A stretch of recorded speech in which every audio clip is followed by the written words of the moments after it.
All right, welcome back. Krueg Show with you as we get ready for the Niners and the Seahawks. We're going to preview a little Niners Hawks on a Friday with the man, the myth, the legend, Grant Cohn, who's got an incredibly successful YouTube channel and a burgeoning media career. What's up? What's up, Grant? Long time no see. I haven't seen you since yesterday. Yeah, and I'm going to see you again tomorrow at a huge game. I'm really looking forward to it. This feels like a season we're going to remember for a long time. Oh, no question. Before we get into the Niners, man, I think there's a lot of people that are like, man, you do stuff with Grant and you go on his channel and now you're having him on your channel and you're a polarizing figure with the public. There's people out there that love you. And then there's all the, like anything else, you're going to have your haters and your detractors. But I always say, hey, you know what? You guys don't know Grant like I know Grant. I think Grant's a good guy. What do you think? Do you think in some ways are you misunderstood by the public, or do you want it this way? Do you like kind of just taking, a strong stand and being that polarizing figure, and that's more by intent than anything else? How do you view the whole criticism? It's kind of like the same thing with my dad, right? Like you get an idea of who my dad is just from the way he sort of does his business, but then you meet him in the green room and you're like, wait a second, this guy's there's a whole different person here. I mean, it's not like he's a character he's doing on TV, but there's like he's on television, and when he's off, he's just a normal person. I mean, that was the model I had. So yeah, I mean, I want to be polarizing. You can't make everyone like you, and if some people hate me, great, because they watch me too. But I mean, to the people that I'm friends with and that I work with, like, I'm not an asshole. I don't think. No. I mean, I think you're a well-liked guy in the room, and but it's awesome because I read the comments and it's like there's people that just you could say you could pull a Kyrie Irving with the Earth is flat, and there'd be a few people going, hey man, Grant just said the Earth's flat. But then you also have people that just hate you. Are like, can you believe? And then then I'll get the hate by association. I love what you do, Krug, but if you have Grant on again, I'm never watching you again. I'm like, hey, come on. Yeah. Let's dial it back, people. Let's keep this all in perspective. It's all in good fun. We're just talking Exactly. 49ers here. We're talking 49ers. And let's get right to it. A lot of topics on the 49er front. This one grabbed my attention. Christian McCaffrey went on with Mayoko and said that Brock Purdy's success is a major testament to Jimmy Garoppolo. And I want to quote him here. I don't have the audio cut. But basically he says Brock's success is a major testament to Jimmy. Jimmy has handled so many things like a true pro. A lot of things Brock does, Jimmy did. And that is from Jimmy that it was passed on. And then he goes on to say, I think it's a special room when you have quarterback room that's competing like that and you have no egos. It's a special room. I think he's probably right. I think it is probably a special room. But is there an awkwardness to the ascension of Brock Purdy with Jimmy Garoppolo still on the team? Because I get a sense when I'm talking to some of the guys that everybody believes in Brock. Everybody believes in Brock, but that some of the guys really say it, some guys really want to say it and do say it. But then there's some of the guys who are like, hey, they don't want to talk about it. They don't want to talk about Brock because maybe either they think he hasn't shown enough yet, or maybe they just are so like Jimmy they don't want to view it as a stabbing of Jimmy in the back. What's your breakdown of the vibe as Brock ascends in a room that Jimmy led? Well, you got to remember, I mean, you're there. Jimmy's still in that room. He comes through about once a week. He's got his little scooter. Yeah. But I mean, this was Jimmy's team for 5 years, and everyone loves Jimmy.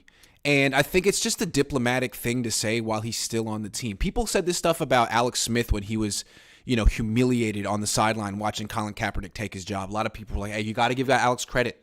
Alex is part of the reason that Colin is playing so well. Like, yeah, it's a nice thing to say, but I think this is kind of the awkwardness that I mean, like, do we really think that Brock Purdy wouldn't be doing this if Jimmy Garoppolo weren't here? Like, I don't believe that. I think this is a Brock Purdy, Kyle Shanahan production, but it's a nice thing to say about Jimmy.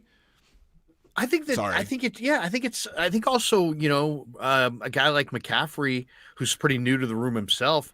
I mean, he would be interesting. There would be some guys who would say, "Hey, man, I'm the difference." You know what I mean? Because he really has a legitimate argument to make that he is the difference. I don't know. Would the Niners have won 10 in a row with Jimmy? I don't know. It's hard to say. Probably, I guess but I don't think so. I think he would. I don't think he would have beat the Raiders. I'm not sure if he would have beaten the Commanders. I don't know if he would have beaten Miami. Teams that can bring a little bit of pressure were giving him. New Orleans gave him problems. Only reason the Niners won that game because the defense shut him out. I don't know. He lost to Atlanta. I think that's fair because the quarterback play from Brock has been stellar, and Jimmy the thing about Jimmy that's hard to evaluate now, I think, is that he did turn a corner this year where he started to throw the ball away and he wasn't making the tons of negative plays every week. But was that just gone for a few weeks and was going to show its ugly head in the playoffs, in the playoffs or under these tighter games down the stretch? Or had he really changed and was he really graduating to another level? I mean, I guess maybe that was the McCaffrey effect. Now here's a check down option who's really good. Please use him as opposed to force this pass over the middle like he used to do. Maybe that was the McCaffrey effect for Jimmy. Okay, let's slide from that comment into Brock. Every guy I talk to in the room is like Ray McLeod. When I said, give me one word to describe Brock, he's like brave. And then he went on to talk about how he took command in the huddle and just told guys what to do, even as far back as minicamp, and that he noticed it then. Robbie Gould told me that you could see in the OTAs that Brock was asserting himself. So these guys saw it, and that makes sense because the feeling in the room after the Miami game wasn't like, oh, Jimmy's done, and so's the team. It was like, very optimistic that they could win going forward with Brock. So do you think that when do you think Brock won over his teammates, if you had to estimate, Grant? Probably by the end of the Miami game or the next week. I mean, I think when you keep putting up 30 points, I bet the defense loves you. I mean, I don't know if Jimmy Garoppolo's best friends are sold on this kid yet, but I bet the defense likes the offense putting up 34, 37 points. And what's interesting about Brock Purdy is like when they drafted him, you take a guy that late, you're thinking, man, his skill set's going to be real modest. And that's what I thought. But like watching him play, I think when people praise him and the first thing they go to is some intangible, that's kind of condescending and undersells what he's doing. He's really athletic. I didn't see that coming.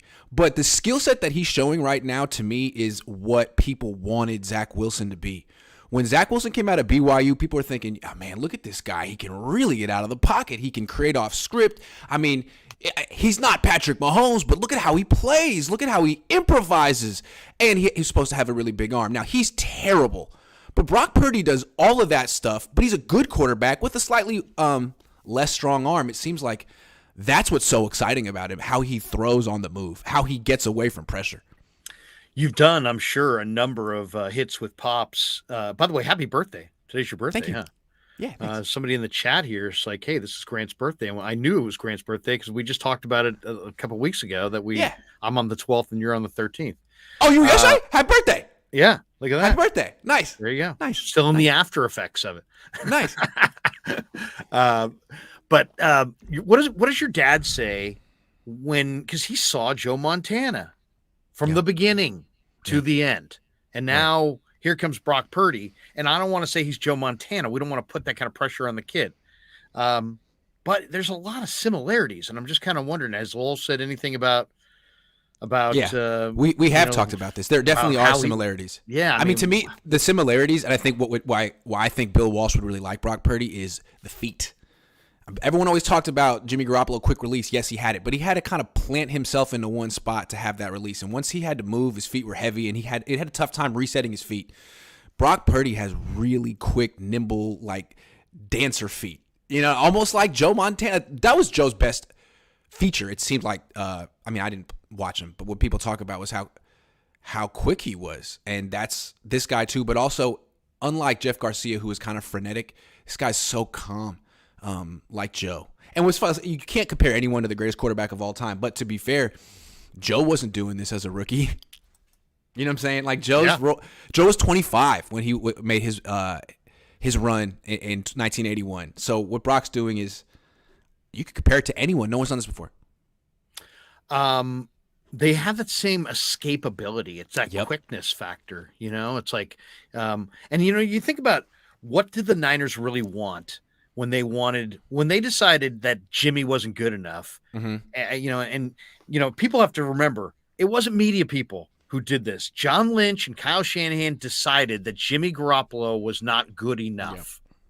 Okay, that has to be stated, because I think they say so many great things about him that people are like, they love him. No, they wanted to replace him. Not good enough, which is what we felt about him. Not good enough. Right. But they stated he wasn't good enough. Right. So, I mean, that to me is a loud statement. But now it's like, okay, they've got Trey Lance and they've got Brock Purdy, and it's a situation where, are they going to go forward with Trey Lance and Brock Purdy next year?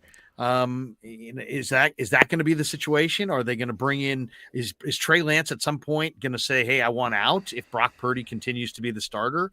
Because Trey doesn't want to be a career backup. He's already wasted a bunch of time not playing football. So how do you see that playing out going forward?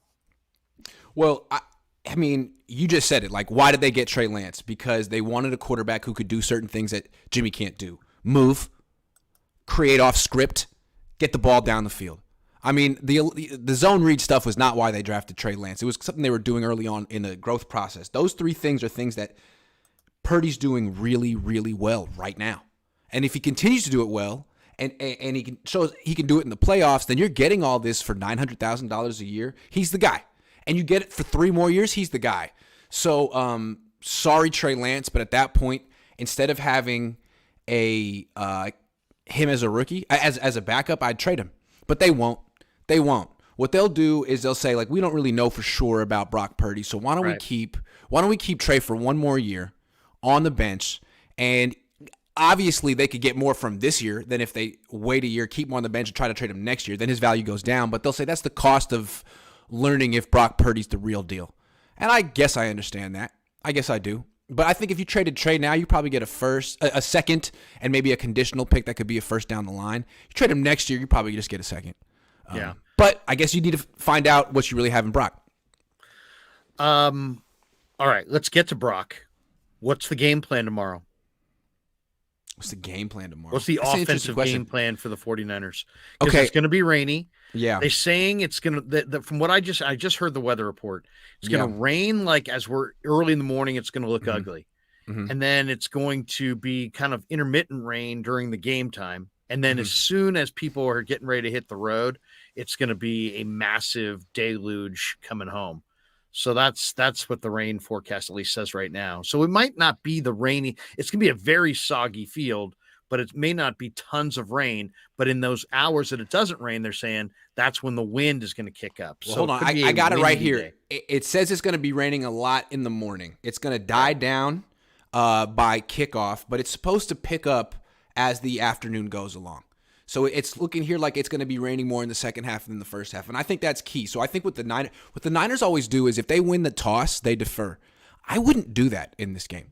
I want the ball first. I want to take my shots in the first half when it's relatively dry, because you don't know what's going to happen in the second half. I mean, you can't really predict it. It could be really rainy, in which case it could become a field position game or running. You know what I mean? It could become more about field goals and field position than actually scoring. So I want the ball in the first half. I want to take shots on play action in the first half. I want to build up. Whoever's winning at the end of the first half could win the game. Yeah. You know I agree. Yeah. Look at the Bears game. I mean, if you think it can't happen, look at the Bears game. Oh, yeah. That's right. And if you think about it, I mean, there's some weird symmetry. The Niners season started with a shocking loss in the rain. Don't have it end that way.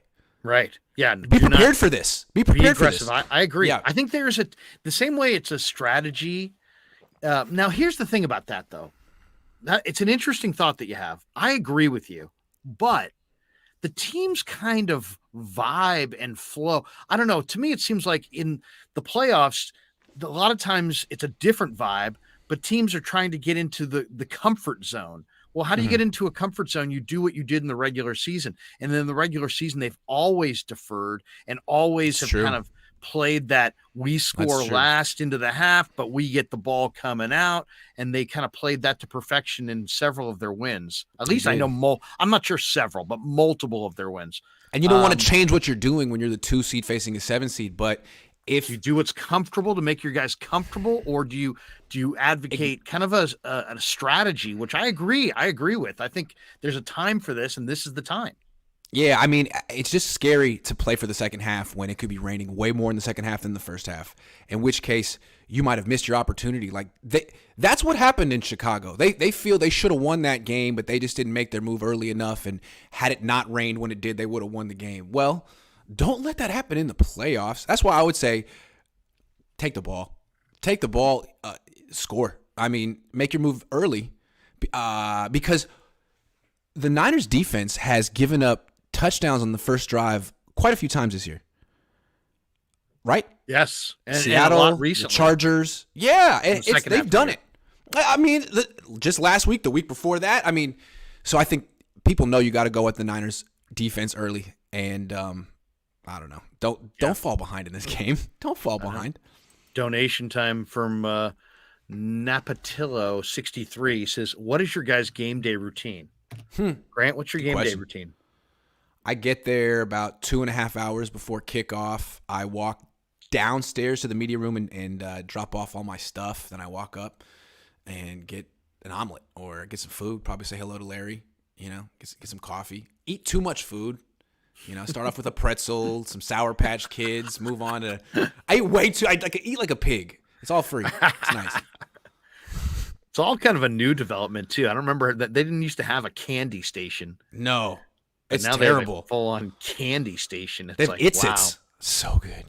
I can't even go there. I mean, seriously, I'll be in a fourth quarter coma. Yeah. Okay. So my game day routine is I run the stairs. No. With Robert Saleh. Yeah. I shave my dome.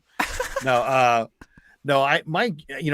doing this year at least. I mean, it always changes year to year, but this year I'm doing a pregame on TalkSport in London. So I do the morning TalkSport hit with them, and then I do a pregame from the Santa Clara Hilton across from the stadium for all the home games with Low Neal. Nice. So we'll be on like 11 to 1:30 right up to kickoff. Then I'll just go into the game and as usually wolf down an omelet in the first quarter as I'm making notes. And I used to do a halftime thing, but now I don't. So now I just load up on chicken tenders from the and they're crispy, man. I mean, they take you through. They take you through to the end. Little known secret. If you go downstairs to the media workroom in the fourth quarter, pizza. Yeah, pizza. Yeah. But it gets and you beer. You got to get in the fourth quarter. That's true. But I'm not a beer drinker at the game necessarily. But I've seen people go. It's like, are you here for the game or are you here for the Stellas? You know what I mean? It's like depends on the person. Yeah, it really depends. All right. Interestingly enough, there's a number of headlines around the team. Let's get right to the roster transaction. The 49ers promoted today Janoris Jenkins and Tevin Coleman to the active roster. What's your read on those two roster decisions? It seems like what Ambry Thomas is there anything to prevent Ambry Thomas from getting on the field. It seems like. I mean, Jenkins is obviously in front of him. Right. And Tevin Coleman, does that mean that they're worried about somebody else, or who's going to be up on game day in the backfield? This is a tough one because your first reaction is, okay, they're going to use him. You call him up, you're going to use him. Well, it was either last week or the week before the Niners called up Krueger Cohn from the practice squad and then left him inactive. And I'm sitting there thinking, why would you do that? Why would you call him up? Oh, because as a courtesy to a veteran, you wanted to give him a game check. You get a lot more money on the active roster than you do on the practice squad. So it's either that Kyle intends on playing Tevin Coleman or he wanted to give Tevin Coleman some money. What do you think? I think Tevin Coleman is at this point for the 49ers still insurance. So it's probably to get him some money because they go way back. He might be inactive. Yeah. He probably will be inactive. That would be my guess. He's so far down the totem pole in the running game. I mean, there would be 7 guys you would give carries to before him. There would be wide receivers you would give carries to before him. Yeah. I mean, I want to see – in fact, one of the things that I want to see in this game is I want to see Ray McCloud run the football at least twice. I'd like to see 2 runs, one in each half to Ray McCloud. Thank you. 1 screen, 1 run, either way. Extended handoff, whatever. But get the ball in the hands of his favorite guy is Iverson. He reminds me of Iverson. I like he's that. Slight, but he's the toughest guy on the field. You know what I mean? He's like one of these guys that you can starch him with a big hit, and Ray is going to take it. I mean, he's a tough football player, man. He really is. And he's playing like the best football of his career. He is playing the best football of his career. Fast. Yeah. One thing, got to bring it up as a reverse jinx. He's had issues with ball security in the past. It's going to be a rainy day. He's got to be cognizant of that. Remember the Kyle Williams game, 11 years ago? That was a rainy day too. That was a soaking day, yeah. Soaking day, wet field. Yep. Well, that's interesting. Yeah. Would you then say you'd like a game plan that's how much? Like, what is your splits in the backfield going to look like as far as McCaffrey, Mitchell, Mason, TDP, Ray? What if in an ideal world at the end of that game? What's the running back breakdown? Well, it depends on field conditions. Like it could be totally different game plans. In the first half, it could be play action, pass first, get the ball to McCaffrey, Ayuk, and the route runners on the team. And then if you have a lead in the second half and it's raining, you could transition to Mitchell, Mason, up the middle between the tackles, that kind of a game. I mean, you could play both styles, and that might be the way to handle it. That might be what you want to do. We got this one from Brody Nigel, who says, what would you guys do if you didn't do sports reporting? That's a good one. I'd be an astronaut. No, I don't know. Me too. Who knows? I'd be a shepherd. I'm good at nothing else. Field. I'm good at nothing. I don't know. I have no skills. I'd be teaching, maybe typewriter maybe maintenance. Teacher, yeah. At a junior college. No, I don't know. Yeah. Nothing good. I'd be getting into a lot of trouble. Okay. Interestingly enough, the 49ers have gotten a lot of draft picks because Robert Saleh got a job, because Mike McDaniel got a job. And isn't that their top pick next year? One of those comp picks from one of those? I think so. Yeah. Now, DeMeco Ryans, it looks like he is on the doorstep on his way out. Why do I say that? Because it seems like every team in football wants him. The Cardinals, the Broncos, I guess the Panthers asked for permission. He doesn't want to be a Panther. Maybe he said no to that, but he's got multiple teams interested. Do you think DeMeco gets a job? And do you think who's the new coordinator next year? Who's a candidate? I mean, do you think that they'll go from within somehow? Do you think they'll try to promote somebody from the ranks and keep the same defense? Or do you think they'll go get a veteran guy with experience? I mean, there's a lot of options. I'm not sold that he's going to get a head coaching job. And I just compare it to Saleh.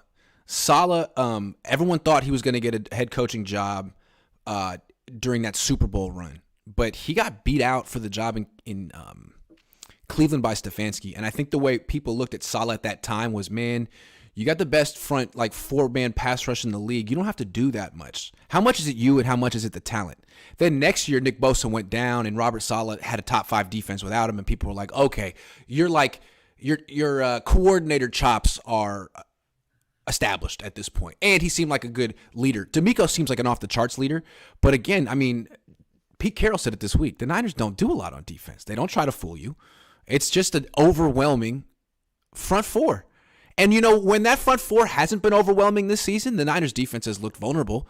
So I wonder if DeMeco is going to get a head coaching job after 2 years as a coordinator, or if he's going to need one more year to prove himself. Let's jump to that 49er defensive line. I mean, it's Ebukam, Bosa, Armstead, and Kinlaw are your front four. Willis. Jordan Willis is playing incredible. Charles Menehue's playing incredible. Yeah. I mean, in spot duty, Hyder and McGill and Drake Jackson are playing really, really well. Givens is a good interior pass rusher. He was bouncing around the locker room. He was hurt for a few weeks. He's on the mend and making McGill's a lot like Givens. Those guys are real similar. Small, quick. Yeah. Good pass rushers. How do you see the 49er defensive line in their matchup against Seattle's O-line? I think Jordan Willis is becoming like the key to this defensive line. Bosa's a constant. He's consistent. He's great. But they've been looking for like a bookend for him for years, and they haven't really had one consistently. Ebukam's great at setting the edge, really good player, good run defender, but Jordan Willis looks big, strong, fast. I mean, he's forcing fumbles. He's making impact plays when it matters in the second half. He's a huge addition to the defense. I think he's making an impact like Tashawn. He's on that level of like the unsung heroes of the defense the second half of the year. Jordan Willis, huge deal. Who's the guy that's inactive? Are they going to make Drake inactive? I mean, yeah. To me, I want as many pass rushers. Since your whole interest in this game is to rush the passer. You think you're going to have a lead, and it's going to be about him dropping back and trying to find Lockett and Metcalf all day. And you need to move. You need to have a lot of pass rush. I don't know. I think I'd activate as many pass rushers as I possibly could in this game. But then there's also Kenneth Walker running it. Yeah. So it's a tough call. It could run. It could be a very run-heavy game. And to me, I think one of the reasons the Niners defense struggled against the Raiders is they're pretty thin at defensive tackle. So whenever they go to their second D line, their second team, and their D tackles are Kerry Hyder and T.Y. McGill. And I mean, if you can double team those guys and move them right out of the way, which is what the Vegas did. So I don't know. I mean, what are their options? Is Kevin Givens coming back? He's back. I mean, I don't know his physical status. I mean, he's had the knee. He's been out pretty consistently. It looks like he's making his way back. But I don't know if he'll be back for this game or not. I mean, they have options because they're really loaded there. How concerned are you about Diamador Lenore in pass coverage, or even basically everybody in pass coverage that's not named Ward? I'm concerned about Lenore because it feels like teams were sort of let him off the hook. Like Mosley went down, Lenore stepped in, and no one really tested him for a long time because they were so worried about the pass rush. And then I think 4 weeks ago, someone had success with it, and teams were like, well, we got to try something. And it's so hard to do 12-play drives against the Niners defense. You could do maybe one of them a game. So why don't you're better off just taking shots at Diamador and hoping that he panics. And I mean, he doesn't seem to be making plays on the ball. He's close. So either he gives up a 50-50 ball or he commits a penalty. It seems like teams are going to keep doing that. And I think what the Niners will do is they'll move Travarius Ward to shadow DK Metcalf, which will work. I mean, DK Metcalf's pretty overrated. I think Ward can take him out. I agree. You still got Lockett on Lenore. And Lockett's not going to beat him in 50-50 balls, but Lockett's really good. Really good. Yeah. So we'll see. Yeah, Lockett might be one of the NFL's best route runners. He's got great ball skills. He's just tiny. And actually that small size actually helps him. He doesn't take a lot of hits. Jonathan says he's got a donation here. He says, question for Grant. How does it work when asking questions at the presser? Seems like some people ask more than others. Is it favoritism? Great show. It's a contact sport. You're in there. You don't raise your hand. It's like getting a rebound. You're waiting for the coach or the player to stop talking, and then you got to start talking first. And a lot of times, two people start talking at the same time, and it's like a little bit of a struggle to see who's going to back down first. Now, if it's a guy and a girl, usually the guy backs down just out of courtesy and lets the girl go, the woman. But if it's two guys, sometimes they'll go, they'll say an entire sentence, and it'll be up to the coach sometime to pick who gets to go. It's a contact sport. You don't mess around. Is there favoritism is the question. Is there any favoritism? Is there favoritism? Have you ever felt like, you know what? I'm Kyle's favorite. He likes me the most. I was in there first, but man, they went to Branch. I think they usually let us work it out amongst ourselves, right? If we start bickering, they'll just kind of hang back and be like, "You figured out." So, right. Is there favoritism? Yeah, the favoritism is sometimes they'll use certain reporters' names, and the other times they won't use other reporters' names. That's the favoritism. If you get a name drop, that's a big deal. Oh, yeah. Oh, seriously. Name drop. You get a name drop, it's like, whew. Well, let me tell you. He knows Randy. Thank you. Thank you. Randy donates. He says, this season, the Seahawks 2-4 against playoff teams. The Niners are 6-1. Yeah, I think 49ers are better than the Seahawks. Also, a 7 seed is not a freaking playoff team. Are you kidding? This is a whole new level of participation trophy. A 7 seriously. seed. Okay. I mean, they ought to get a ribbon. 9-8. 9-win team gets to be get out of here. Seriously. Yeah. Though we've seen 9-7 teams in the past win. All right, the Seahawks will pull the monumental upset if they're winning at halftime. That's it. This game any lead weird. At half you think is safe? I guess I can't predict the weather. 13-12 at half. I can't predict the weather, but what if it's really raining in the second half? I don't know. I think if they get out here, no. Let me answer this question better. They can't move the ball. We've seen them twice on offense. Their offense sucks against the 49ers. Like first game, it was like 4.5 yards per play. Second game, 4.6. Can't move the ball. So they're going to try to just take shots and see if they can get freebies, big plays, penalties, because that's their only chance of moving the ball down the field against the 49ers. Otherwise, they'll be punting a lot. Yeah. Kenneth Walker's a really good back. But that's why I agree with you. I'd like to take the ball first because I think if you can get a lead, Seattle can't score with the Niners. The Niners have a top 10 running game. Seattle's one of the worst run Ds in football. Yeah. A couple weeks ago, they lost Jordan Brooks. Jordan Brooks is like one of their leading tacklers. They've got Tanner Muse and Cody Barton. 49ers behind Banks and Burford and all these backs should be able to run it down their throat. And have a ball control running game. Mm-hmm. Jonathan Chavez, I'm not sure exactly what that is, but thank you. And Jonathan Chavez, is that a sticker or something? I'm not sure what that is. I don't know. Got another. Thanks, though. Hey. Jonathan Chavez. Wait a second. Jonathan Chavez. He's prolific. Jonathan Chavez. Man, he's making it rain in here with his $1 bills. I mean, nice. I'm not even wearing my thong. There you go. I mean, Jonathan Chavez. Once again. I need to take a pull of water after all that. Damn, John. Big Johnny Chavez just started peeling bills. All right. I'm not sure what that was. That's never happened before.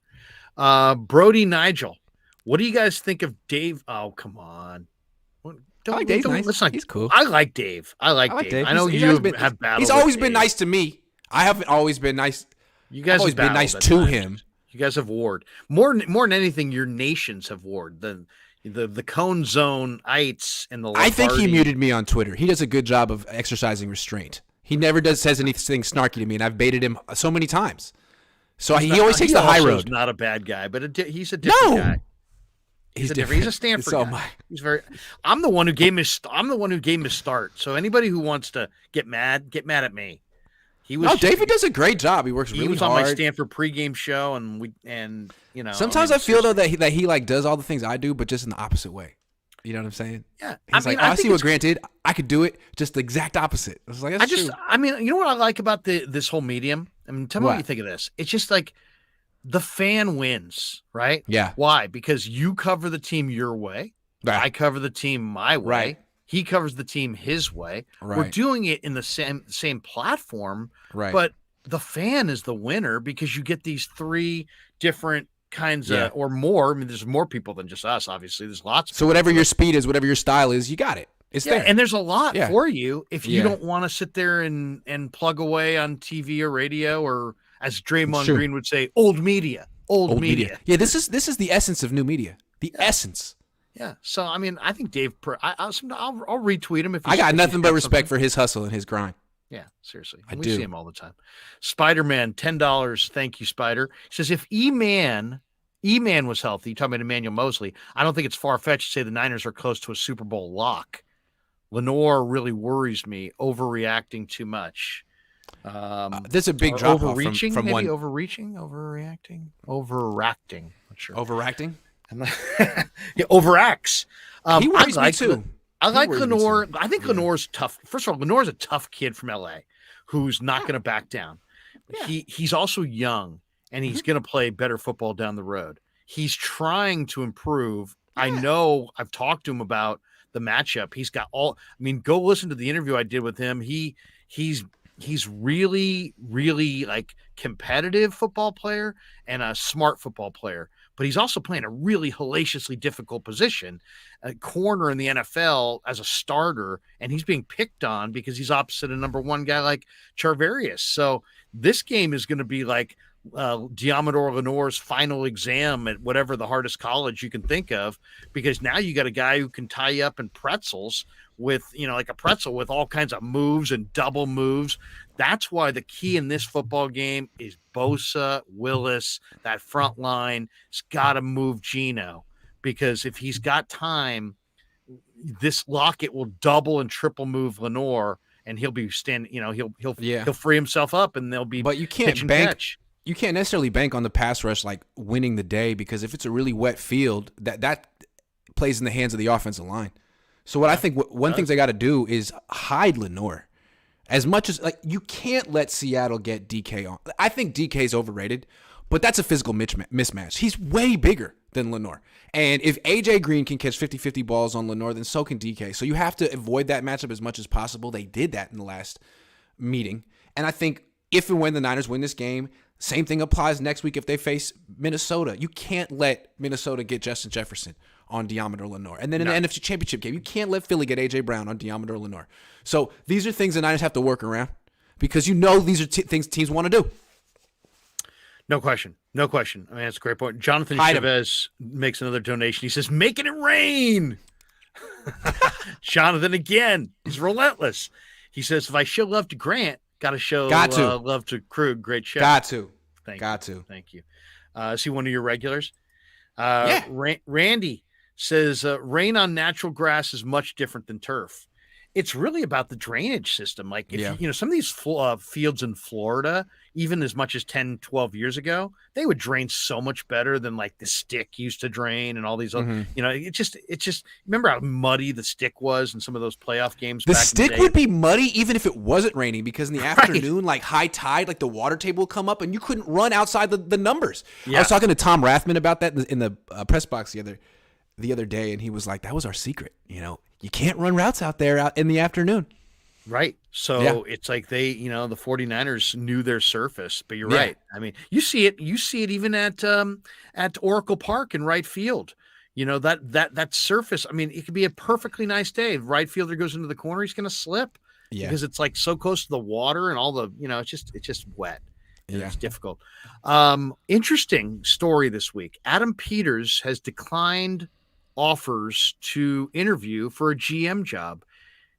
What's his title right now, and what's your read on that? Does that tell you that John Lynch, who's had an incredibly successful broadcast career, and Amazon's come after him, believe it or not, with big cash, and he's got a family that he probably wants to spend time with, and the football job basically prevents that from happening? Do you think John's a short timer, or do you think that Peters is going to get some kind of internal promotion here in the next month that we're not envisioning?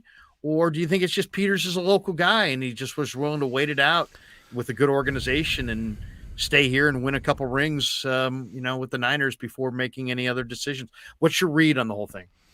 The first thing that came into my mind, tell me if you're the same way, was he thinks he's going to get John Lynch's job soon. Like last year, there was that report that John Lynch was considering taking a job as an announcer.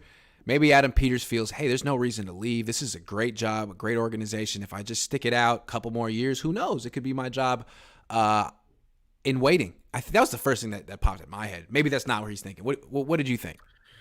Well, I don't think John's leaving. I could see John being like the president of the team.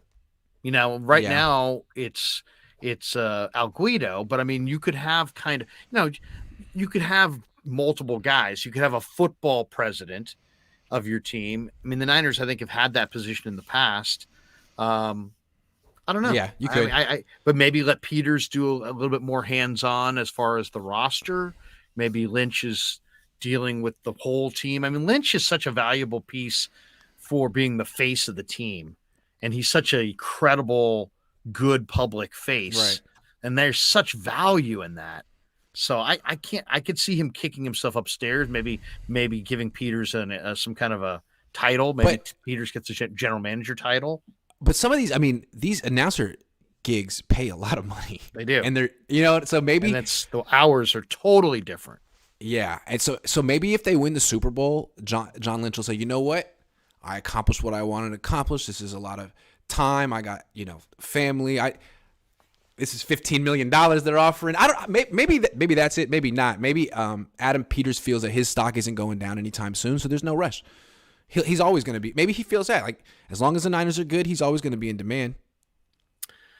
I think I really believe that when you look back at this 2022 draft class that didn't even have a number one pick, and then when you look at the undrafted guys, and it's 3 years from now, I think you're going to look up and say, wow, that was an incredible offseason. They picked up a bunch of guys in the draft, but they also picked up a bunch of guys after the draft, and a lot of those guys are still in this organization. I think this was an incredible offseason for the 49ers. Amazing when you really think about they had no number one draft choice. That reminds me of another legendary draft where the Niners had no number one pick. 1986. They got Tom Rathman, John Taylor, Charles Haley, Steve Wallace. Remember that one? Yeah. 86. Well, and look what happened directly after that 86 draft. 87, I think they're 14-2. 88, they won the Super Bowl out of a 10-6 campaign.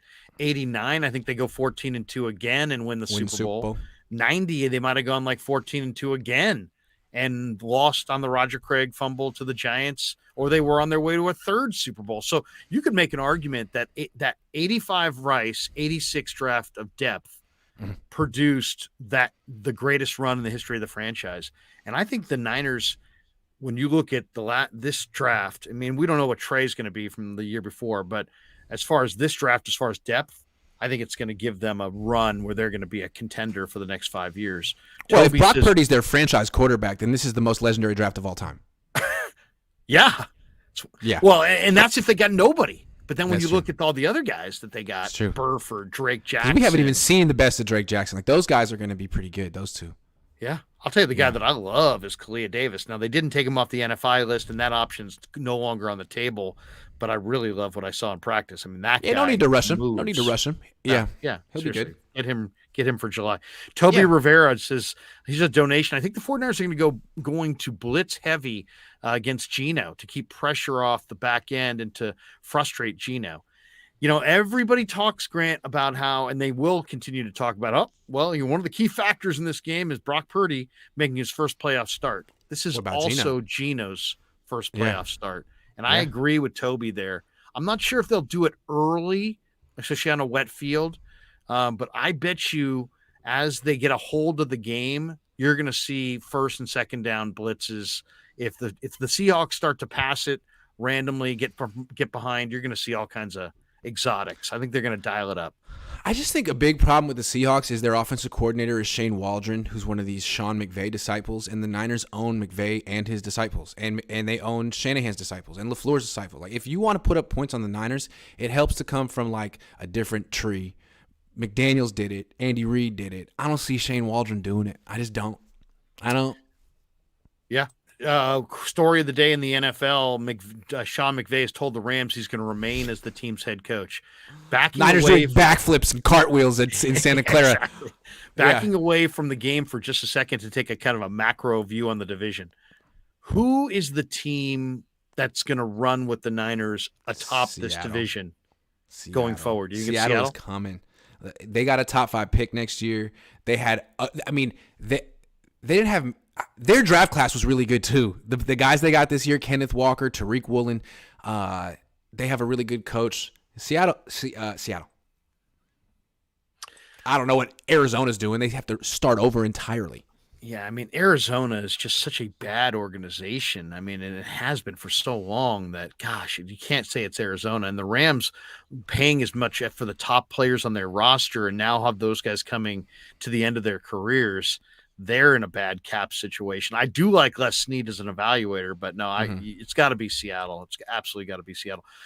Garrett Dale says, doesn't this team kind of feel like one of the magical teams of destiny? It just has that feel to me. Do you guys feel the same? And how fun is it to cover this team? Well, you've covered a lot of teams. I've covered the Niners from afar doing the pregame show, but really, doing on the radio pregame show, we didn't spend any time in the locker room. This year, I've spent a lot more time in the locker room, and I feel like I actually know the players and know some of the participants and that kind of thing. So I feel like I have a different perspective. I actually feel like I have a far greater perspective than I used to have.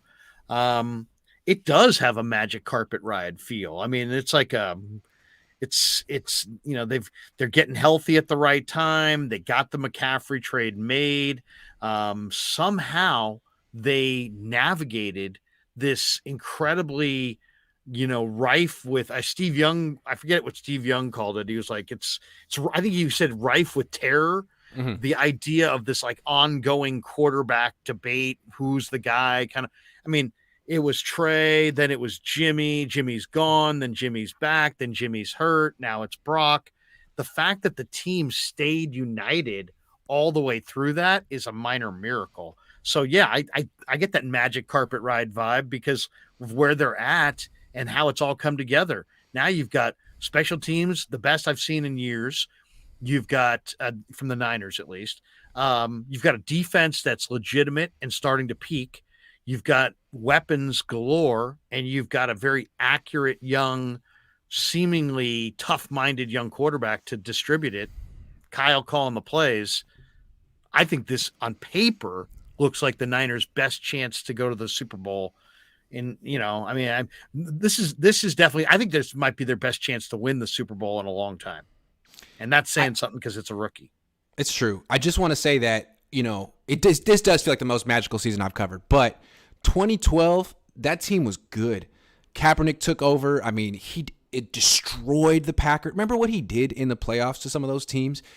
Freezing game in Green Bay. That was the next year, but the one at home where he ran for like 181. Oh, yeah. And very few people thought the Niners would lose to the Ravens in that game. I mean, the fact that the Niners lost that Super Bowl is still kind of amazing. And then in 2019, that team was really good too. A lot of people picked the Niners to win the Super Bowl that year over the Chiefs. So, while there's a lot of confidence right now, I feel like the Niner fans tend to talk themselves into this. But I've never seen a team go on a 10-game winning streak into the playoffs. That's new. That is different. Does it feel really similar to because I wasn't in the locker room or cover the team on a regular basis. Well, I did the pregame, but as far as I wasn't down there for Smith to Kaepernick. To you, does the you were in that room? Do you remember the mood with Smith in the room, the mood with Kaepernick? Because the 49ers have a confidence with Purdy right now that's on both sides of the ball, and you can talk to anybody in the room, and they really do have a strong belief that he's the real deal. Right, but if you remember, Alex Smith was healthy.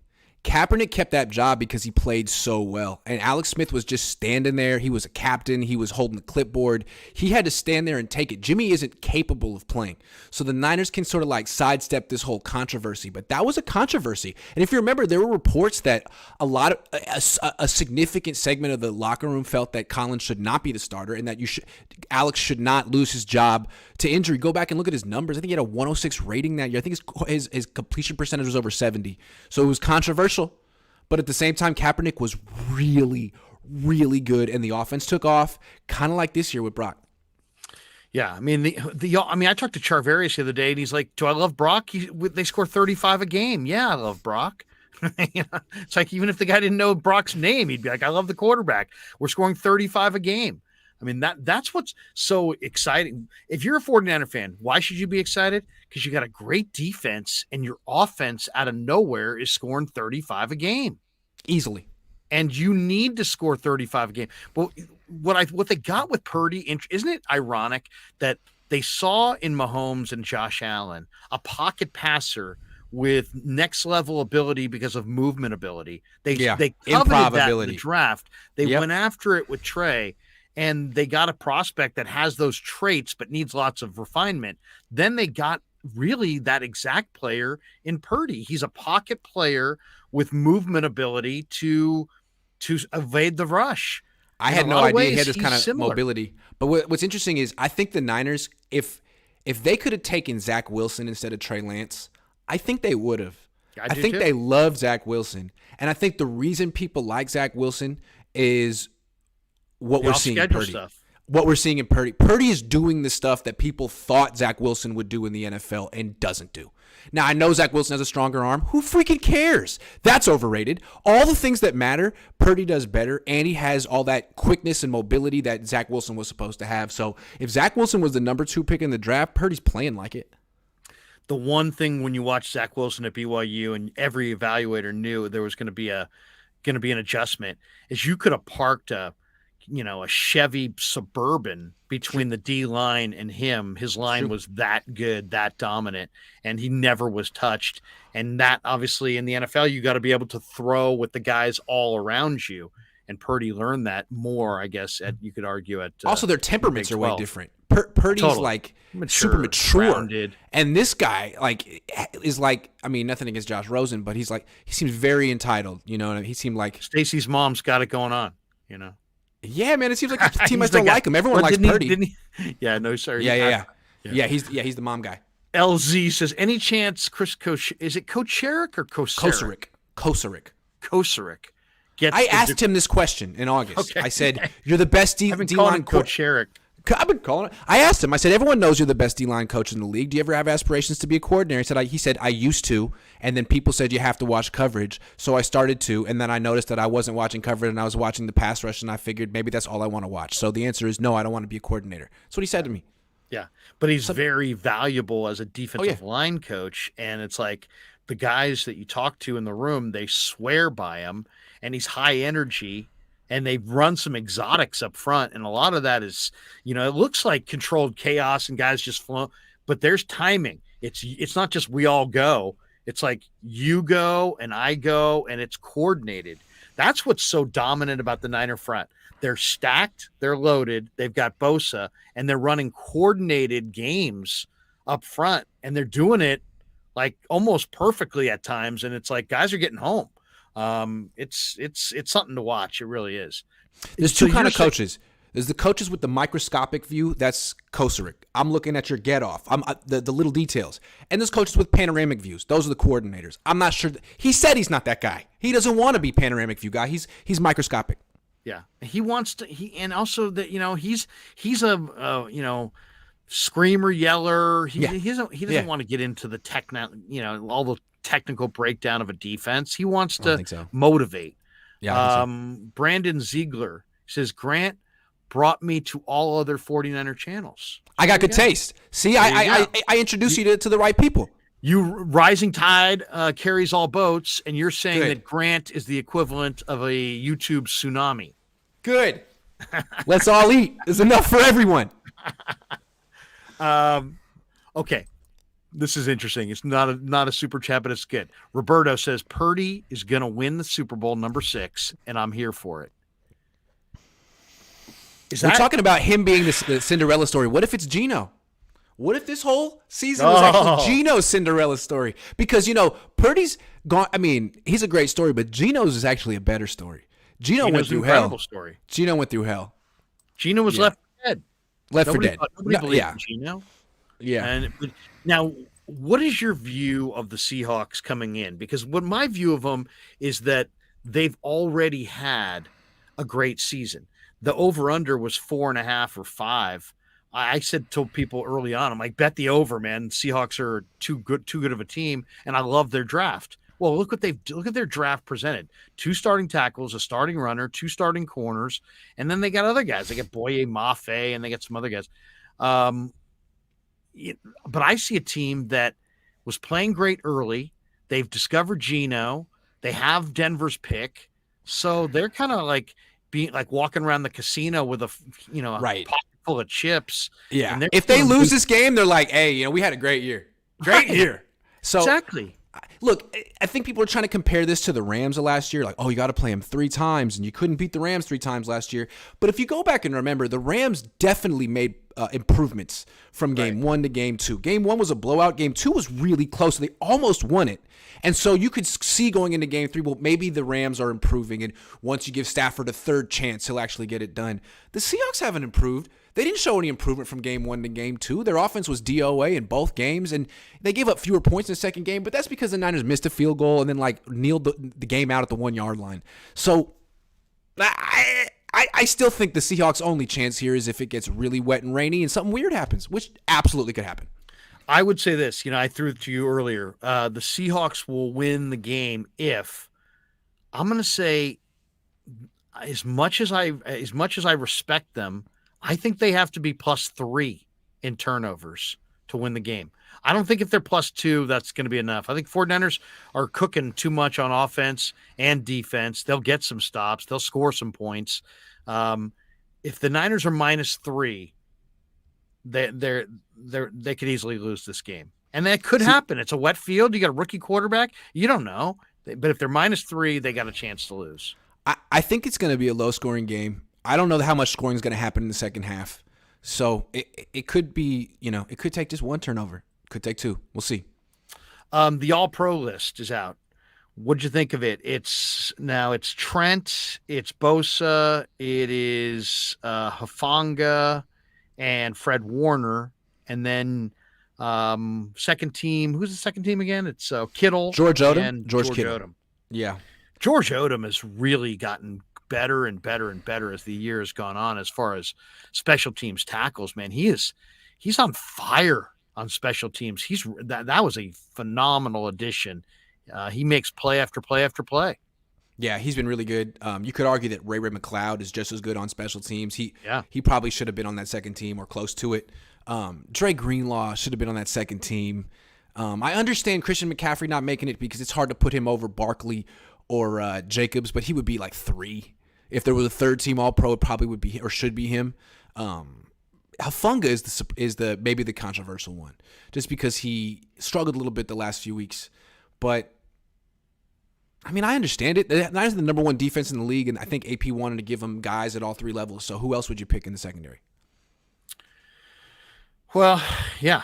I mean, I don't know. That one's going to be interesting. As far as sorry, I got distracted on the super chat here on the bottom. It's all right. Got this one from Larry Radnich. Is that a real guy? He says, getting ahead of myself here, but do you guys feel we match up against the Eagles in Philly? Have fun at the game tomorrow.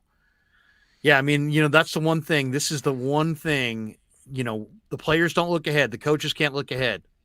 The beauty of us, we can look anywhere we want to look. We can look ahead. What do you think if the Niners played the Eagles? All we know is it would be in Philly.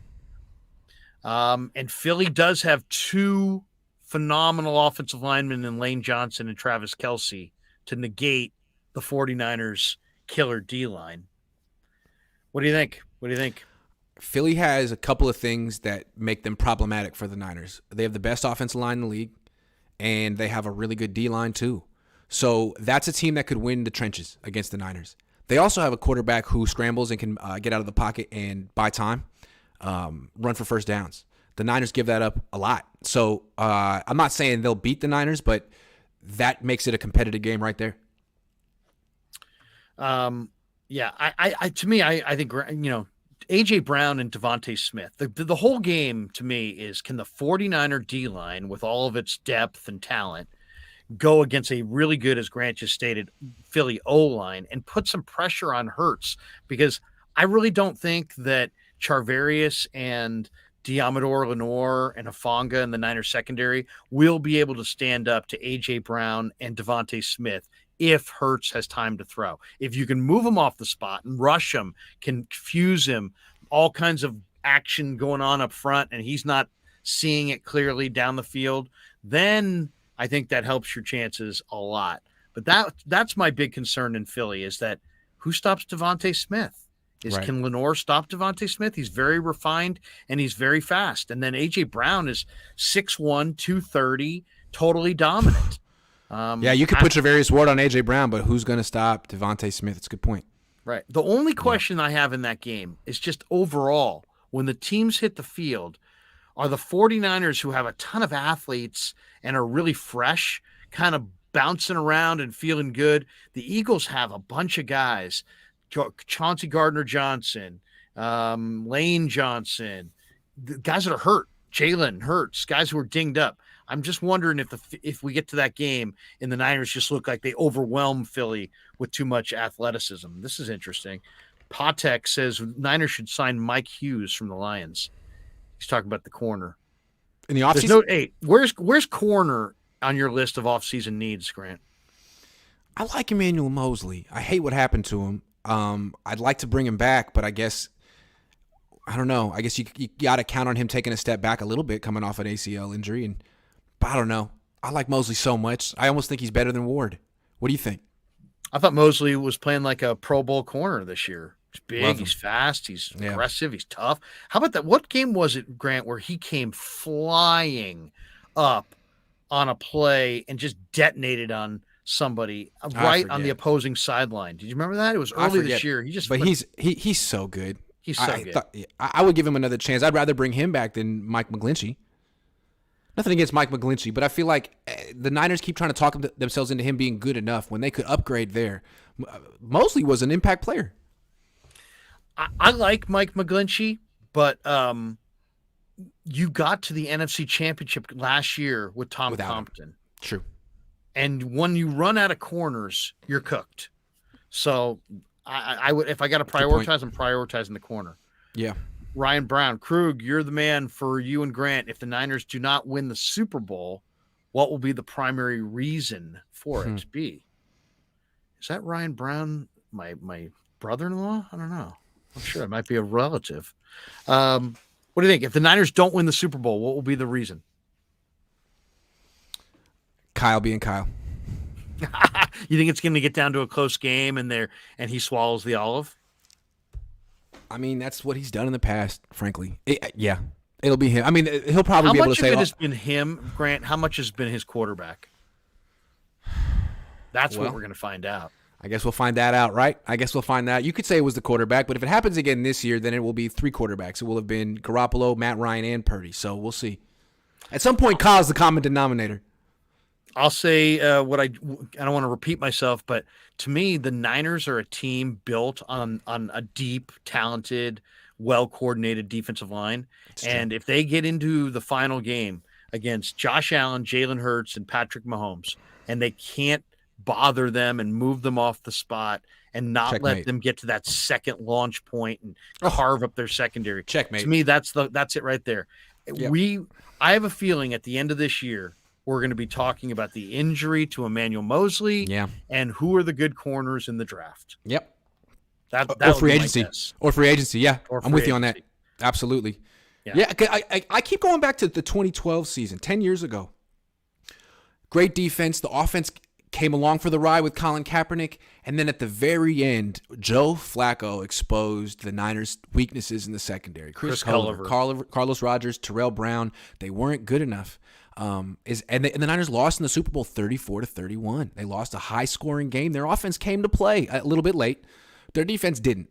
So I'm curious to see is that what's going to happen to this team? I don't think so. I hope not. One of the things that we saw that day in the Superdome was horrendous ball skills with the ball in the air. Culliver. The one thing that's a little nagging when I think about the 49ers in the last month, Lenore. We got 2 stories going on. Over here, it's this bright, shiny Brock Purdy is playing like Joe Montana reincarnate. And that story's got everybody's attention. Kittle's better. Everybody's better. Brock. And it's real, and it's awesome. But over here, you have 49er corners looking totally like they've never seen a pass down the field against the Commanders, the Raiders, the number of receivers pass plays down the field and the corners out of position. The AJ Green, the David Blau to AJ Green. I mean, covered up in the victory there was 2 DBs who played that amateurish. That you know was what this reminds me of? That was terrible. Remember 2019? Remember 2019? Akello Witherspoon started out well, got injured, came back, really played bad. And he was starting to get picked on a little bit, but the Niners were winning, and they didn't want to change anything. And I believe, like, right away in the first playoff game against the Vikings, he gave up a long catch to Stephon Diggs, got benched, never played again. So, they're showing confidence in Lenoir, but if the Seahawks go after him early and he gives up a long catch, I bet you they won't stick with him too long. They'll give someone else a chance. Now, I don't know who the next guy is. Maybe it's Jack Rabbit Jenkins. But, yeah, they're not going to just let Lenoir sink the season. All right, let's finish up with this. And Grant, I really appreciate your time. You're awesome. We're an hour and 5 minutes in, and got over 1,000 people in the room. By the way, many people here for the first time because Grant is here. If you can hit like and subscribe, that would help Definitely the channel. Do we that. got to 10,000 like last week. We're at roughly 10,500, and it's growing fast. And we're putting a lot of good Niner content out on the. From the locker room, a lot of good interviews. I did one with Ray McLeod where he quoted 50 Cent and the song that he likes High All the Time before he goes out on the field. So there's some good stuff there. Check it out. Who likes that song? Ray. Ray's favorite song is High All the Time by 50. That's great. Which is a great song. And YouTube, I'd play it on here right now if I could. I don't need Dom Perignon. I don't need Chris. Tangeray, Alizé. I don't need shit because I'm high all the time. Yeah. I remember that song. Great song. There you go. It is a great song, man. I have it on my playlist. But Ray says he likes to listen to it right before the game. And, to me, the one thing I would really be intrigued by, and kind of a wild card factor, is I would love, especially in this game, if the Niners are winning this game, okay? And we expect them to. The 49ers are big favorites. If the 49ers win this game and they have a big lead at halftime, I would like to see a second half go pattern to Danny Gray or a second half go pattern to Ray. Use that speed, put that on film, show everybody that you can go up top with these guys. Take a couple shots in the second half. Go up top. By the way, Danny Gray told me that if he scores his first touchdown, he's got a phenomenal dance. He's like, you didn't see me, man, in college. I love to dance. I said, all right, I gotta see this. So he's gonna have a prolific dance, he says, when he scores a touchdown.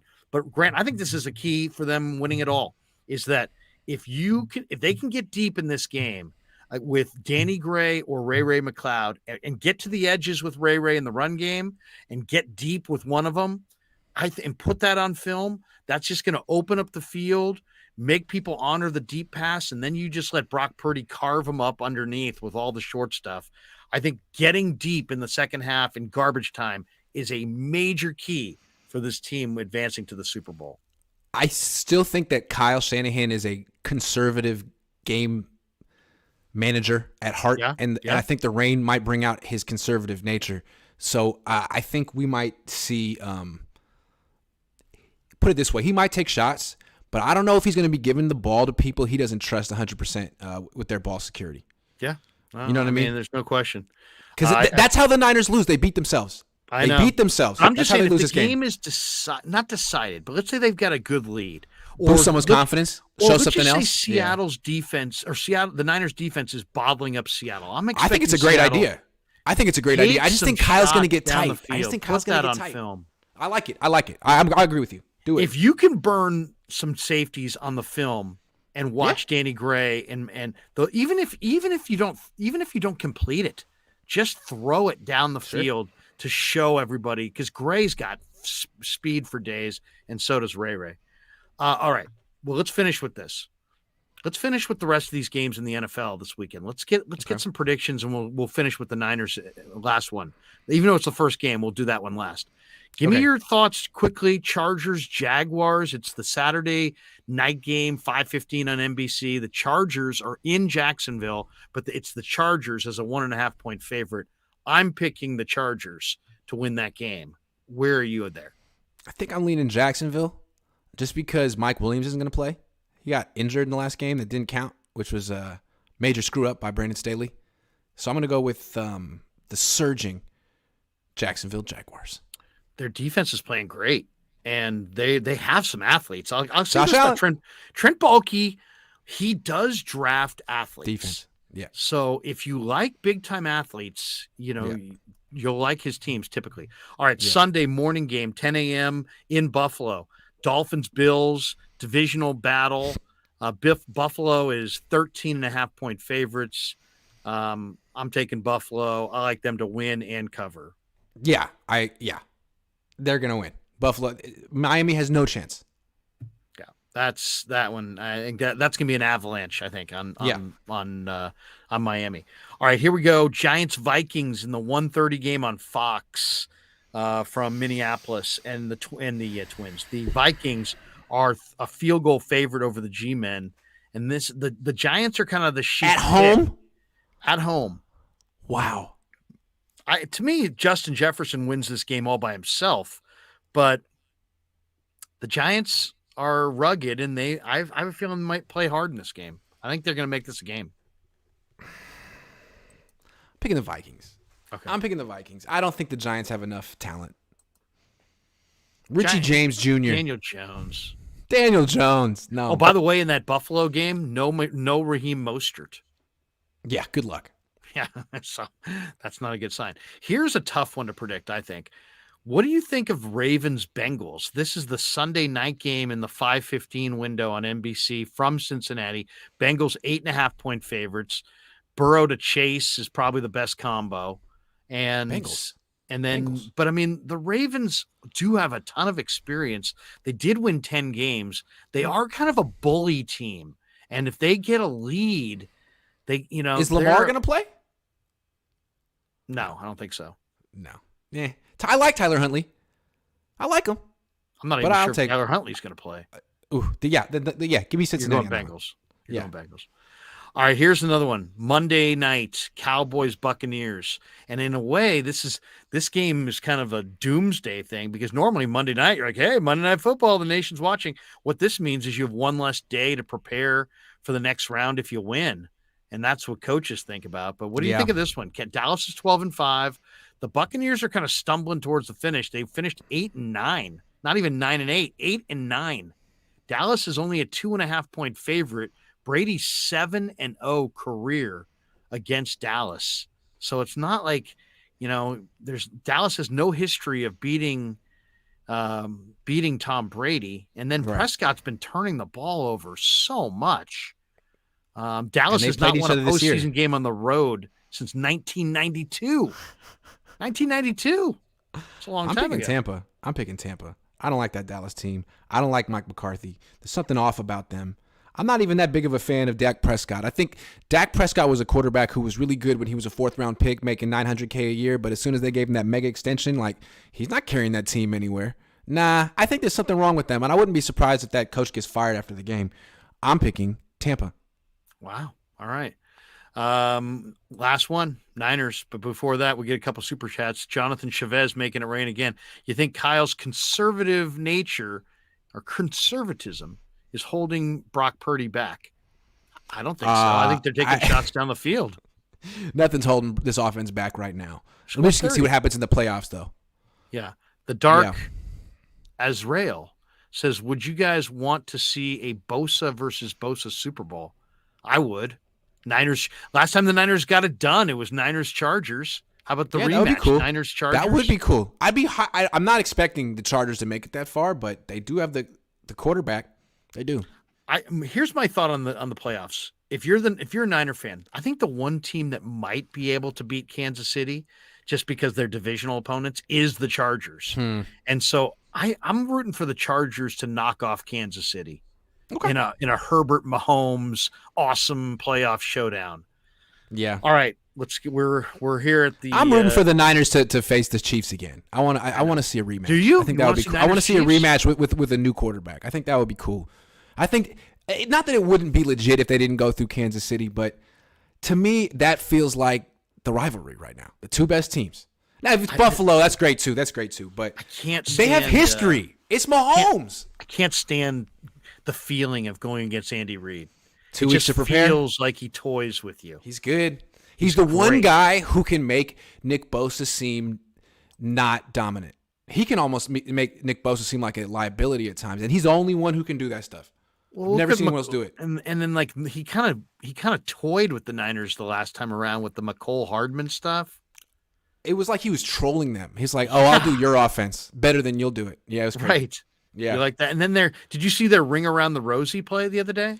Yeah, that's just disrespectful. I love that about the that Chiefs. Ain't right. I like that. That's just not right. See, to me, the Chiefs kind of feel like the Warriors, and the Niners kind of feel like the Rockets. You know, like they've been so close, but you got to take down the team that's. I don't know. I'm rooting for that. I'm rooting for that rematch. Okay, fun. Is there? Okay, let's get with the prediction. Although if it's the Bengals, that would be kind of cool too. Niners Bengals, like 1981. Yeah, Joe Burrow against Brock Purdy. Yeah. Hey, but if it's Niners Bills, we predicted that. That's right. I predicted Niners Bills at the beginning of the year. I love watching Josh Allen. I just think, and now you know, here's the thing about it is, doesn't it feel like if you're the NFL, if they would have any, like, if you're the NFL, what's the greatest story you could come up with? It's the Bills and the tragedy of DeMar and and they're this up and coming team. It kind of felt like their year early in the year. And then this incredible tragedy, and they're overcoming it. I mean, they've made the Super Bowl Sunday buildup almost like an Olympic coverage type feel, where he walked 17 miles in the snow to practice, and he had all this much hype. There's so much hype. But then you've got the 49ers led by, Mr. Irrelevant, and it's amazing. They've gone on this amazing run, and they're comparing him to Joe, and then the tragedy of what's happened with Buffalo, and I could see. I mean, how big would that game be as far as you've got two stories there that could potentially get those are the two top stories of the season. They're like Purdy transcendent type stories. Yeah. No question. Like Purdy and Hamlin for sure. It could be a Disney movie about Brock Purdy if he won this game. Hamlin too. Hamlin too. Yeah. Yeah. So for them to meet in the same game, that'd be crazy. Although I don't think Hamlin would play, but still. No, but maybe he could be out there. Exactly. The moment could just be like the biggest thing, the NFL ever. Taking it to the next level. It's true. It's true. All right. So before the prediction, Spider Rico says missing link to the 49ers winning Super Bowls, having all-star pass catching running back. Waters in the 80s, Waters in the 90s, and now CMC. Nothing since Waters left. That is a great It's true. point right It's there. A really good point. Right. Prediction time, Grant, before we let you go. And thank you, by the way, to everybody. If you're one of the almost 1,100 people in this chat today, this is our personal record for the show. So thank you to Grant. Thank you to all of you. If you could hit like and subscribe on your way out, that would be awesome. Grant, what's your prediction for tomorrow's game? Niners Seahawks. What's it going to look like? I'm predicting a lower scoring game. I don't believe in the Seahawks' ability to score points against the Niners, but I think the rain is going to sort of suppress what the Niners can do on offense. I think they'll get the lead early and sort of cruise and win 23-13. I think the Seahawks' best chance to win is if they just start chucking the ball deep and get lucky with some 50-50 ball catches or penalties, and I don't see them getting that lucky. I'm going to say that the 49ers are going to I think this game is going to be slow starting, but I'm going to say 31-9. Wow, I like it. I think a statement. All they can get is, they'll get maybe 9 in the first half. I could see like a game that was like maybe 14-9 at half, but then the Niners go on and score 2 more touchdowns, get a field goal, win at 28-9, shut them out in the second half. They've been shutting teams out in the second half. Yeah, a lot. And what I really love about the 49ers defense more this year than last year, we hadn't really talked on this, but we've talked about this together at other times. They replaced Ward and Chikwaski. They moved Ward to the nickelback out of necessity, but they replaced him with Gibson and Hufanga. And Gibson and Hufanga don't have as good a coverage ability, I believe, but they're better ball hawks. And if you can get a lead with a big-time offense scoring 30 and get enough action up front, you want ball hawks on the back end. They have ball hawks on the back end. It's a better compliment, right? Yeah. It's a better compliment if you got a lead. If you don't have a lead, Maybe not. But yeah, but like no offense to Jaquasi Tart, who was a good player and deserves a spot in Niners history, but on that team last year, they would have been better off with Tashawn Gibson in his role. Yeah. You didn't need the coverage of Tart. You needed the guy to just catch the ball when it was arm punted to him. And the last super chat of the show, Calvin Spires says 31-24 49ers. Hawks have the ball last to scare us. Oh, damn. 31-24. I don't know. Maybe I'm expecting more rain than is going to be there, but I remember I was in Chicago earlier this year. I remember that Washington game from 3 years ago when the Niners won 9-0. If it gets too rainy, you can't do things on offense. So maybe that's why I'm erring on the side of low scoring. Here's the only thing about it, though. I think the 49ers potentially can bust big runs against Seattle. You know, I wouldn't mind seeing, especially in the second half, I wouldn't mind seeing a little bit of, you've got all kinds of east-west action, orbit motions, and then you hit Mitchell or Mason up the gut and bust one. You know, that's true. Or but if it's raining to the point where you can't throw the ball, like then teams can just stack the box without worrying about getting beat over the top. And also, if it's a slippery field, then that might negate a little bit of the effectiveness of McCaffrey, who's so good at making people miss. You might need to really more focus on Mitchell, Mason, who are not necessarily trying to make you miss as much as just run through you. Yeah. Run. Debo too. Yeah. Ray too. Yep. Ray to the edge. Yep. I loved it. What game was that? Was that Washington when he hit the edge and was gone, Grant? Down the right sideline in front of the road bench. It was at home a few weeks ago. I think it was Washington. Yeah, I mean it was just ridiculous. It was like you could see it. I'm watching on the binoculars, and as he's turning the corner, I'm like, oh, he's gone. Because I saw the angle. I'm like, oh my God, he's gone. And what about the screen? He turned that corner, there was nobody there. What about the screen in Vegas? To the left where you the screen there was that one. I'm talking about the actual. No, I'm just saying, he's got multiple. And last week he didn't get any touches on offense. Can't happen. He's too good. Yeah.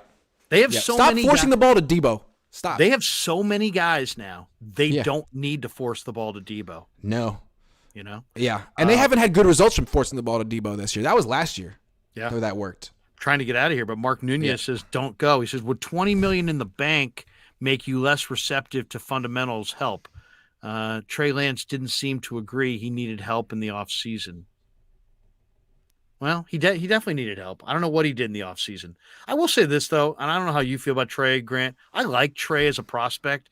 I think the Niners gambled on who he is and the traits that he possesses, but he's not ready, and they drafted a player that some teams didn't even have on their board, and now they've got to develop him and either build his trade value and trade him or develop him, and it's a long-range play. It will be interesting to see what Trey and his representative, how they interpret his career and what they want out of it. If they're going to say, hey, this is a great place to be, let's stay here and let's have the long range view. Or do they say, you know what, there's 9 teams in the NFL that need a quarterback and let me go to one of those 9 teams and thanks, but I need to bail. I don't think he's done enough in the league to request a trade. I don't think he's going to request a trade, which is too bad for him. But at a certain point, I think the Niners probably be better off trading him than keeping him if Brock Purdy's the one for them. Because what do you hold on? What do you hold on to him for? Just because you invested in him? Don't let his value drop even more. That's what they did with Jimmy. They kept holding on to Jimmy when they should have traded him years ago, and they would have got something good for him. And then they waited and got nothing for him. So, sorry. Awesome, man. Hey, man, thanks for the time. I'm going to play a couple spots here at the end. I'll let you get out. But you're the man. We'll see you tomorrow at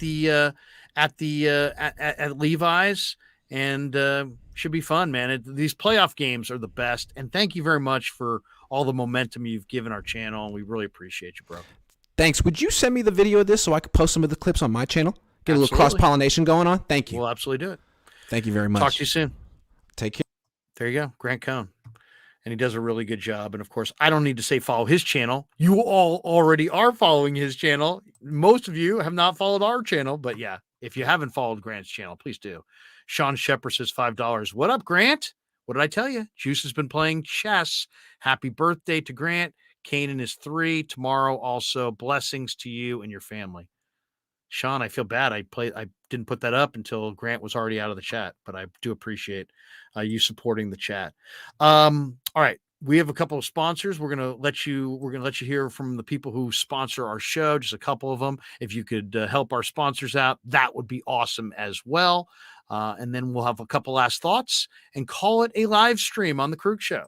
Larry Krueger here for Telmetrics. Thanks to Casey Bateman and the good people at Telmetrics. If you're an occupational therapist, if you're an orthopedic surgeon, a chiropractor, a physical therapist of any kind, Telmetrics is designed for you to use in your practice and will greatly benefit your patients. Telmetrics uses computer vision and artificial intelligence and provides a platform for outpatient rehab therapy services, both in the clinical and the telehealth environments. So using Telmetrics can improve your patient's experience and much more. So for all your sports injury needs, or if you're a physical rehabilitation specialist of any kind, make sure you use telmetrics.co, Telmetrix.co. And thanks to Casey Bateman and all the good people at Telmetrics for being a proud sponsor of the Crew. I'd like to thank our sponsor, Dan Coach Emilio. Dan is a buddy, and he is a phenomenal retirement planning specialist. And you can contact him today at securemoney.com or at his number, 925-628-9966. There's a lot of uncertainty in our world right now, and you want to make sure that your money is secure. That is the key. Danny's got 25 years of experience, born and raised right here in the Bay Area, and he can help you get an immediate 10% premium bonus on your principal retirement account. So give him a call, 925-628-9966. He'll make an appointment with you, and you can sit down. It's not a one-size-fits-all kind of a deal. He'll consult with you and come up with a strategy to get you going to where you want to be. Once again, 925-628-9966, securemoney.com on the web.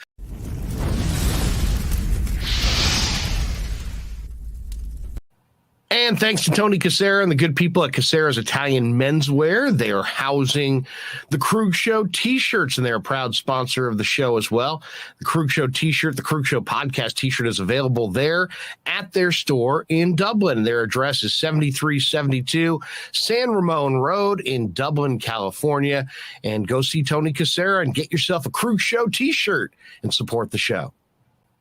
And special thanks to our sponsor, New York Style Italian Sausage. That's right, NewYorkStyleSausage.com is their website. Phenomenal product, whether it's the breakfast sausage, the Italian mild, the Italian spicy, the chorizo. You cannot go wrong with New York Style Italian Sausage. Once again, NewYorkStyleSausage.com. Often imitated, never equaled. We grew up with a Sunday dinner. That means no matter how busy you were, no matter where the hell you were, you came to dinner on a Sunday night. Yeah, Sunday dinner without sausage, it's like a church without God. You know, how can you go to church if you don't believe in God? You know, and along with the sausage also became the discussions. That was discussion night. You know, it wasn't a typical family that you sit there and you're quiet, you know, and you don't talk with a mouthful. Oh no, man. Italians talk when they're eating. Italians even talk when they're sleeping. And definitely we talk with our hands. So if we can't express it through our mouth, through our lips, we express it with our hands. So, and that's what sausage is, really. It's an expression, you know, that life is good.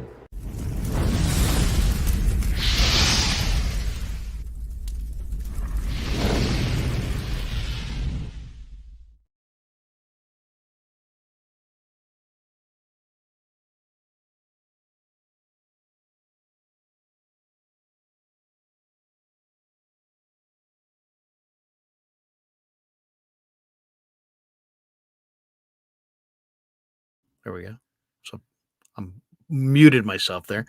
Okay, UT Vol 1982, $5 donation. He says CMC wasn't around for the Jimmy years. Why does he feel he needs to give Jimmy credit for Brock's success? I just think that there might be a little bit of awkwardness in the room. I think everybody's got the best intentions. The guys really like Brock. They really like Jimmy. Brock's obviously going to get a lot of love here down the stretch. I think everybody knows that. And I think it's just a little bit more comfortable for everybody in the room if it's not a, hey, you know, Brock's better than Jimmy and who cares about Jimmy, because Jimmy may have to step back into this situation before it's all said and done and carry this thing across the finish line. So I think they're just trying to, I think CMC, Christian's he's new to the room, and I think he's just trying to create a good vibe and a kind of we're all pulling on the same end of the rope. And it's not because so many times when you get into these discussions, it becomes like, well, are you a Brock guy? Are you a Jimmy guy? Are you a Trey guy? How about I'm a Niner guy and I'm rooting for the 49ers. And that means I'm rooting for Trey or Jimmy or Brock and all three. And you don't have to have a guy. So, I think that's where most of us are. I think we were all rooting for Trey to get it done. Then he went down. I personally was very frustrated with Shanahan with how he used Trey. I expressed it at the time. Jimmy stepped in. And we were concerned because he looked bad. He looked really bad in Denver. And I thought, oh my God, maybe Jimmy really didn't do much all summer and he's just going to have a bad year. And he quickly put it together. And not only that, we got the best football of Jimmy's career, where he took care of the football and he eradicated all the negative plays and he threw the ball into the turf and he lived to fight another down. And he just, avoided that crushing mistake that he's been known for. And then he gets hurt in the Miami game. And at that point, I was still very optimistic because I liked Brock Purdy in minicamp, and I thought there's a lot of poise there. I knew he was going to be calm, but you never know how a guy's going to play. And he stepped in, and Miami said, this is baptism by fire. And they just brought the house. Go back to that Miami game and look at the first 20, 25 plays. It was like after Jimmy went out, it was like all kinds of blitzes. Here comes Van Ginkel. They sent the house, and you knew they would. And Brock made him pay. He made one play where a rusher was literally bearing down on him in his face, and he armed it to Kittle and got it out, basically almost blind, threw it to a spot where he knew George was going to be. And George was there and made an incredible catch, and they beat the blitz and they kept the drive alive. So Brock, it wasn't. Then the next game, Keanu Neal smokes him helmet to helmet at the first play of the game. And what did he do? Boom, boom, boom. 4 plays later, they're in the end zone. So this is a tough kid. Then it was like, hey, can he do it on the road? Can he win in Seattle? Then he did it in Seattle. Oh, but can he do it against a defensive front like what Washington has? Then he did it against Washington. Then it's like, well, yeah, can he come from behind? They fall behind 24-14 against the Raiders, and he leads them on 4 scoring drives, and they win the game in overtime. So he has checked a lot of the boxes. I'm not worried about Brock in this game. My concern is more about turnovers overall, tipped passes, fumbles, wet field. If the Niners are -3 in an NFL game, that's just it. There's not enough possessions in an NFL game. How many possessions are there? Each team's going to get roughly on the low end, like 9, 10, maybe on certain games, you might get 12, 13. You don't get a lot of possessions. If you turn it over 2 or 3 times, you're not going to be able to make up the difference. So, anyway, we got this one, a kind of an interesting one on the chat. Aussie Rules says, Larry, saw your story of your encounter with Harry Carey. Such an amazing and funny story. Larry, you love sports, and that's great. Oh, thank you. Yeah.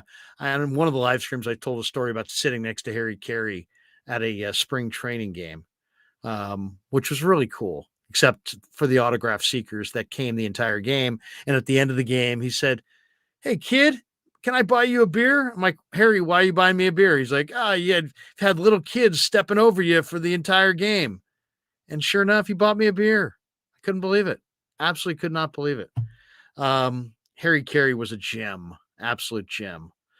All right, that does it for us. I'm picking the Niners to win. I think it's going to be a wet field, but I don't think Seattle's going to be able to run it on the 49ers. I think the 49ers are going to be able to run it. I think it's going to be more passing than you think, because I think Shanahan does trust Brock Purdy. And once the 49ers, this Seahawk defense is terrible against the run. They're giving up 150 yards per game on the ground. If Shanahan wants to make this a run some more kind of game, the Niners could bust Seattle for 200 plus yards on the game and totally take the ball out of Brock's hands.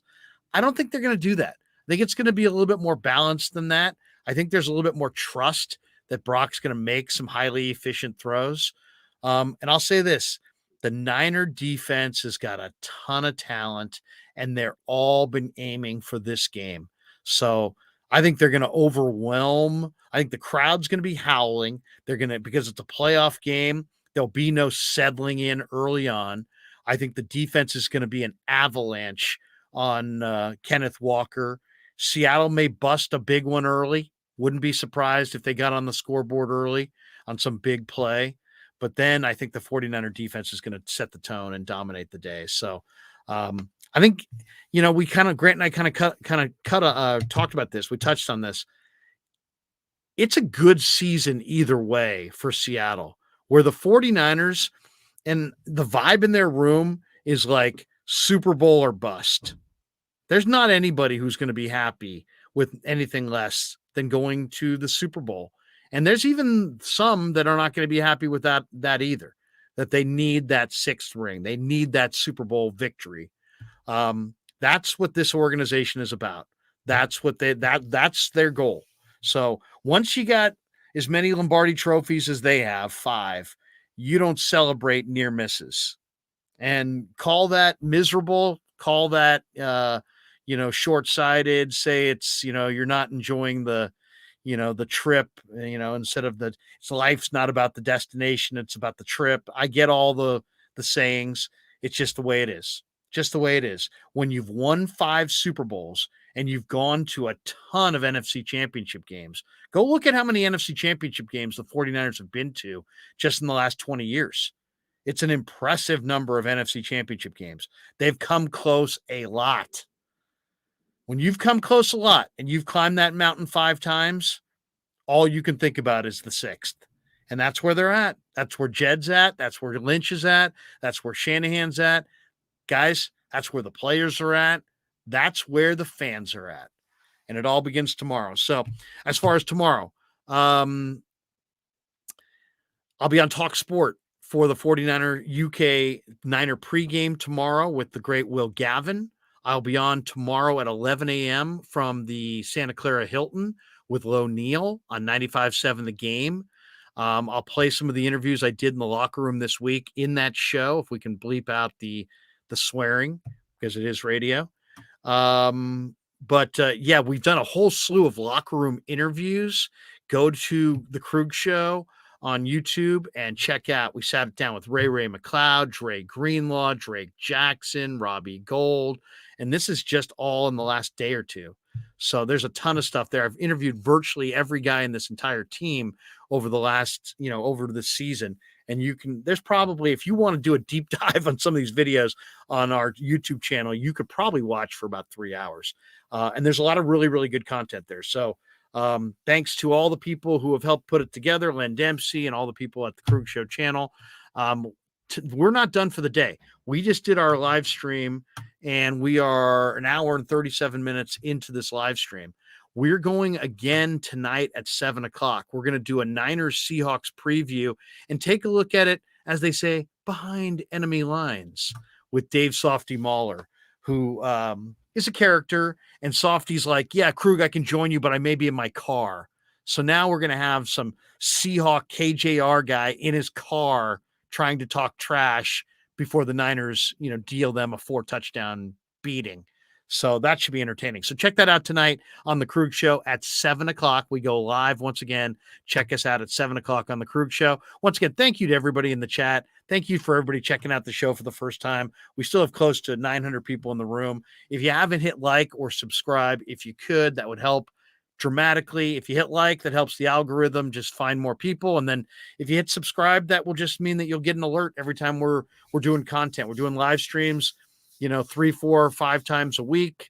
In addition to post-game shows for the Niners, will be on after the game. In fact, Guru from 95.7 The Game has agreed to stop by the live stream on Sunday night, or on Saturday night, I should say. So Saturday night, Rye will be back. Danny will be back. We'll come to you hopefully with some locker room video, and Guru from Steiny and Guru will join us on the Krueg show Saturday night in the post game. So I'm really looking forward to that. It's the first time we've had Goo on the show. So check me out tomorrow on 95.7 The Game, as I said, at 11 a.m. Check me out tonight at 7 on the channel for Dave Softy Mahler, the host of the Softy and Dick show. I'm not joking. That's the name of their show, the Softy and Dick show. But thanks to all of you, and thank you for checking out the Krueg show, and have a great rest of your day. Yeah, never met a man I've been scared of. Careful, you gon' get exactly what you asked for. Here for whatever you bring me, getting handled. I answer to no one, I don't need to hassle. Yeah.